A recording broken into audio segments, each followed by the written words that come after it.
Pada sendiri gimana tanggapannya kemarin melihat Oh Semi bapak badan. Statement Semi nih 5 juta Dia per bilang lagu. kamu 5 juta ini kamu nggak betul, kamu karena kamu paling tua lagumu dipilih, bukan karena bagus lagu kamu Dai. Iya.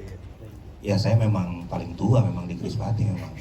Karena waktu album pertama tuh saya 26 tahun, udah tua kali ya. Di zaman itu mungkin apa Bang? Kategorinya udah tua kali Bang ya. Udah pemuda lah. Gini ya teman-teman, gini ya. Jadi kalau dibilang dimintain duit 5 juta, ya, kan yang bersangkutan kan ngomong secara lisan. Ya teman-teman nonton nggak sidang MK-nya? Ya kan dibilangnya secara lisan. Dan itu kan dimintakan oleh manajemen kita pada saat itu, ya kan. Nah, sekarang saya tanya aja, yang bersangkutan pernah bayar nggak ke manajemen kami dulu, itu kan? Kalau saya tidak pernah merasa bahwa ada ketentuan bahwa ada nilai pembayaran di situ. Karena seingat saya pada saat itu memang kita melarang. Karena pada saat itu yang bersangkutan sudah keluar dari Krispati. Ya kalau sudah keluar dari Krispati ya berjalan aja dengan karir solonya kan. Jadi tidak perlu lagi membawakan lagu-lagu kita pada saat itu, terutama lagu saya. Apalagi lagu itu sebenarnya nggak bagus ya. Apa tuh? Kan tadi dia karena paling tua aja, dia juga punya lagu, dia ya udah nyanyiin lagi ya. Aku kurang mendengar sih kalau ada kalimat itu, tapi setahu saya pada saat itu ketentuannya begitu. Nah, kan yang saya lihat pada saat sidang MK itu kan yang bersangkutan ngomong kalau dia tidak pernah meladeni, ya kan? Tidak pernah meladeni karena merasa bahwa ada ada ketimpangan hukum lah, dalam arti begitu kan. Nah, berarti kalau tidak pernah meladeni artinya ya nggak pernah bayar dong berarti. Ya kan? Setelah 2016 saya keluar dari Krispati, saya memberlakukan juga kepada Krispati pada saat itu untuk bayar persentase. Tapi pada saat itu yang saya kasih ke Krispati adalah 10%. Dinego menjadi 5%. Ada kontraknya dan berlaku hanya 1 tahun. Dari 2022 sampai 2023 kalau nggak salah. Nah, ke Semi pun saya berkomunikasi untuk melakukan hal yang sama dengan band saya. Karena kategorinya adalah selama ini kan lagu saya dipakai dari 2000, mungkin selama saya keluar dari Krispati itu kan dibawakan juga. Yang bersangkutan juga menolak untuk membayarkannya gitu. Jadi yang membayarkan itu hanya Krispati aja 5%. Kalau Semi nggak pernah bayar ke saya. Dan saya juga nggak pernah ganggu. Saya nggak pernah nagih. Semi mau konser di mana, mau off air di mana, kecuali untuk mechanical rights ya. Ya itu kan kalau mechanical rights kan ada izinnya. Tapi selama ini Semi kalau nyanyi di mana-mana, saya nggak pernah pusingin gitu. Dan kemarin di sidang MK pun kan beliau mengatakan bahwa dia tidak pernah dipersoalkan. Terus saya tanya, sekarang kerugiannya di mana? Jadi kalau bicara masalah kerugian, kan yang rugi saya. Lagu saya dibawain kemana-mana, dari LMK-nya nggak jelas, dari LMK-nya juga nggak jelas, dari yang bawain lagunya juga nggak jelas. Terus potensi kerugiannya ada di mana? Ya pasti kan ada di saya dong sebagai pemilik lagu. Tapi apakah yang bersangkutan saya pernah ganggu? Nggak pernah. Jadi ya saya bisa dibilang kemarin waktu beliau mengatakan seperti itu, saya agak sedih sih.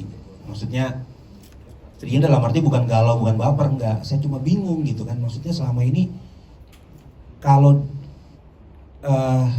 dia pernah mengatakan ke saya di tahun 2020, saya lupa ya, 2022 atau 2023 saya lupa. Karena terakhir saya main sama Reunian itu adalah di Playlist Live Festival Bandung. Beliau pernah mengatakan ke saya bahwa gua nggak butuh lagu lu. Dan akhirnya saya bilang kalau memang tidak butuh lagu saya, kenapa masih dibawain? Itu. Memang dibawain deh. Ya pada saat itu kan banyak di YouTube segala macam kan ada. Ya kan. Ya saya hanya meminta konsekuennya aja sih sebenarnya dengan omongannya gitu.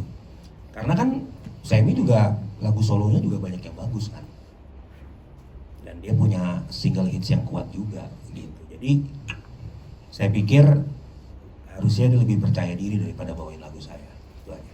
Enggak, pertanyaan saya mau ke teman-teman media bertanya gini. Kalau seandainya tepat gini, tadi yang seperti Badai bilang kan nggak ada kerugian ya, nggak ada kerugian, nggak pernah diganggu, nggak pernah juga bayar apa-apa ke Badai, nggak ada ini nggak ada itu. Lalu di mana dia sebagai saksi korban, saksi fakta yang merasa seolah-olah dia korban dari mekanisme hukum dan kemudian dia dirugikan oleh Badai? Kan dia hadirkan untuk hadirkan sebagai salah satu saksi yang mengalami kerugian sebagai korban. Nah, sementara Badai mengatakan dia tidak pernah kamu ganggu, tidak pernah bayar, tidak pernah juga nyanyikan lagu-lagu kamu karena dia merasa juga nggak perlu. Lalu di mana yang membuat posisinya layak sebagai korban dalam peristiwa hukum ini gitu loh? Ya, jadi memang konteksnya kan adalah tidak pernah meladeni kan. Dia tidak pernah meladeni tawaran ini gitu. Artinya dia sadar betul bahwa ini tidak perlu diladenin gitu. Dari mulai dia pertama kali keluar dari Krispati sampai akhirnya saya solo, saya juga keluar gitu kan, saya juga minta, juga nggak pernah ngeladenin gitu. Jadi menurut saya tidak ada potensi kerugian yang dicapai.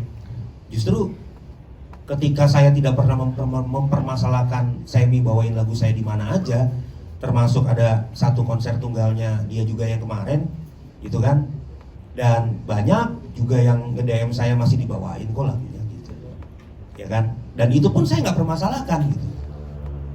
Saya bingung aja kenapa akhirnya salah satunya ya teman-teman ya, salah satunya kenapa saya tidak lagi mau ikut reunian Krispati sampai kapanpun, itu karena saya sudah malas untuk berurusan dengan beginian.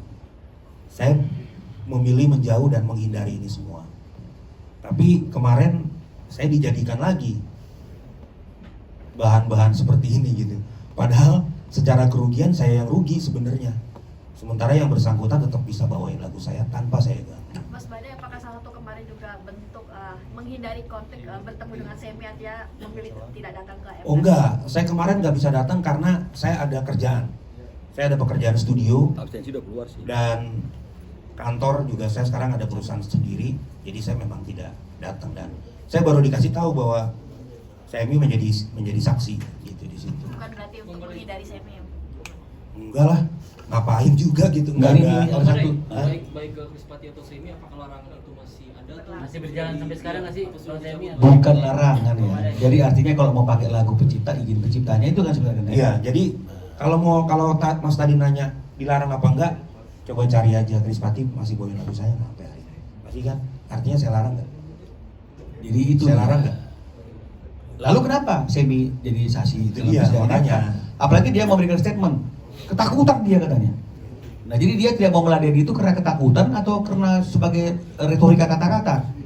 Karena kalau bilang ketakutan, Badai bilang masih dinyanyiin tuh. Berarti ini saksi seperti apa yang seperti ini? Ya itu makanya saya bingung. Kalau dibilang adanya ketakutan, justru yang ketakutan saya sebenarnya. Karena lagu saya tidak bisa dipertanggungjawabkan. Ini saya masih ada loh teman-teman, masih sehat. Gimana kalau saya udah nggak ada dan anak istri saya mau kemana? Itu justru yang fairness-nya di situ. Tapi kan saya tetap berjuang. Selama ini, satu hal yang perlu teman-teman garis bawahi, selama ini saya tidak pernah lagi membawa masalah personal ini dalam perjuangan aksi. Karena di dalam aksi saya tidak pernah menggunakan bendera personal. Saya berjuang untuk ratusan pencipta lagu di dalam aksi. Tapi saya bingung, ketika sidang MK berjalan, kenapa hal ini harus diungkit kembali? Itu aja sih. Sempat nanya ke Semi nggak, maksudnya kenapa membahas masalah ini di sidang MK gitu? Saya tidak membutuhkan pertanyaan dan komunikasi. Ada lain pertanyaannya? Bang Badai mungkin menanggapi tadi